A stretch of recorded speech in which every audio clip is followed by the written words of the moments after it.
আসসালামু আলাইকুম রহমতুল্লাহি বরকাতহ। আজকে দুপুরের আয়োজনে কি কি রান্না হয়েছে সবাই দেখবেন, আর সবাই আমাদের খাবার টেবিলে চলে আসবেন, মজা করে খাবেন। এই যে রান্নাটা হচ্ছে, এটা একটা আইটেম, তারপরে এইটা একটা আইটেম, হ্যাঁ এটা একটা আইটেম, এখানে একটা আইটেম, ঠিক আছে। আর এইটা হচ্ছে একটা আইটেম, আর এইটা হচ্ছে আর একটা আইটেম। তো আমি কি দিয়ে কি খাবো এবং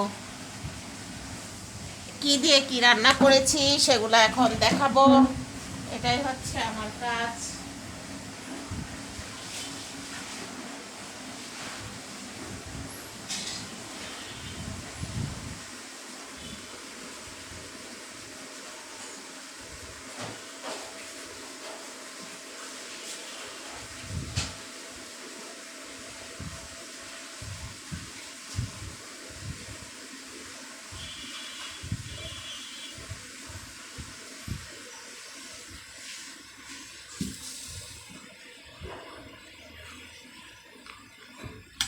এটা হচ্ছে এটা হচ্ছে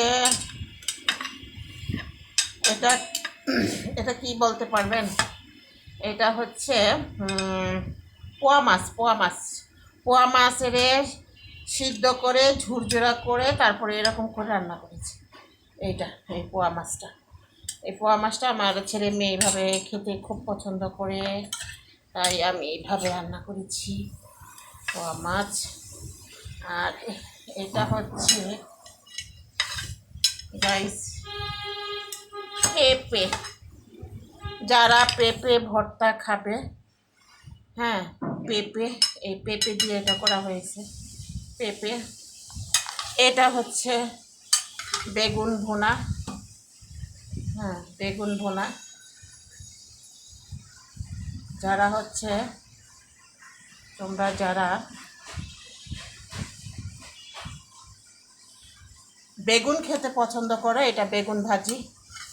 আজকে সব শুকনো শুকনো খাবার, বরবটি, আলু, তারপরে হচ্ছে গিয়া মিষ্টি মিষ্টি আলু, হ্যাঁ এগুলো। এটা হচ্ছে ডাল, খানদানি খাবার ডাল। ডাল পড়ে গিয়েছে, দেখো দেখো ডাল পড়ে গিয়েছে, দেখো দেখো দেখো দেখো ডাল পড়ে গিয়েছে, কেমন হলো দেখেছো গাইস? আমার ডাল পড়ে গিয়েছে, কি অবস্থা হয়েছে দেখো ডালের অবস্থা। হ্যাঁ ডাল তুমি পড়ে গিয়েছো কেন বলো? হুম, এখন আমি খাবার টেবিলে ভাত দিব, অথচ সব পড়ে গেছে, কি অবস্থা। যাই হোক, ডালটা এখন পরিষ্কার করতে হবে। হ্যাঁ ডালটাকে এখন পরিষ্কার করব, সমস্যা নাই। হ্যাঁ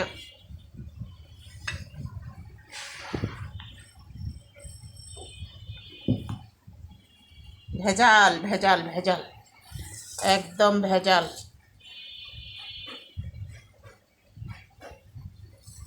বুঝতে পারছো? একদম ভেজাল। দেখো কিভাবে ডালটা পড়ে গিয়েছে, এই ডালটা। আহ, যে যেখান থেকে দেখতে পাচ্ছ, তোমরা কিছু মনে করো না গাইস, আমার ডাইল পড়ে গিয়েছে, ডাইলটা আমি মুছে ফেলবো। যারা যারা খেতে চাও তারা প্রত্যেকেই হচ্ছে আমার খাবার টেবিলে চলে আসো। আজকের দুপুরের আয়োজন এটা হচ্ছে আজকের দুপুরের আয়োজন, পেঁপে ভর্তা, পোয়া মাছ, ডাল, বেগুন ভাজি। আর ওই যে ওখানে ওখানে দেখতে পাচ্ছেন বলের মধ্যে বরবটি, আলু, মিষ্টি আলু, দুই রকমের আলু দিয়ে ভাজি করেছি। তো গাইস, দেখতে দেখতে ক্ষুধা পেয়ে গেছে, ক্ষুধার সাথে সাথে আমার নামাজের টাইমটা চলে যাচ্ছে। আমি এখন নামাজ পড়তে যাব, গোসল করি নাই, গোসল করব, নামাজ পড়ব। টেবিলটা পরিষ্কার করব, দেখতেই পাচ্ছেন টেবিলের কি হাল অবস্থা হয়ে গেল ডালটা পড়ে। যাই হোক, এই অবস্থায় দিয়ে দিলাম। যে যেখান থেকে আমার এই ভিডিওটি দেখতে পাচ্ছেন, যদি অরিজিনাল অথেন্টিকভাবে খেতে চান, ঘরোয়াভাবে, তাহলে প্রত্যেক ঘরে ঘরে এইভাবে রান্না করে এইভাবেই খাবেন। হোটেলে খাওয়ার চেতে ঘরে লবণ দিয়ে খাওয়া অনেক ভালো, স্বাস্থ্যের জন্য ভালো। সবার সুস্বাস্থ্য কামনা করে সবাইকে আমার চ্যানেলটার পাশে থাকার জন্য সাবস্ক্রাইব করে শেয়ার করে দিবেন, সবাই সাপোর্ট করে দিবেন। অবশ্যই একটি শেয়ার অবশ্যই করে দিবেন। আজকের মতো এখানেই বিদায় নিচ্ছি। আল্লাহ হাফেজ। এই যে দেখতে পাচ্ছেন, এটা হচ্ছে একদম অথেন্টিক পোয়া মাছের চচ্চড়ি। এটাকে কিভাবে রান্না করা হয়েছে সেটা আমি আরেকদিন আরেকটা ভিডিওতে দিয়ে দিব, ঠিক আছে? কারা কারা খেতে চাও চলে এসো।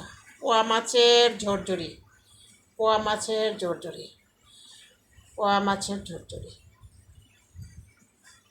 ভালো থাকবেন, সুস্থ থাকবেন। আল্লাহ হাফেজ।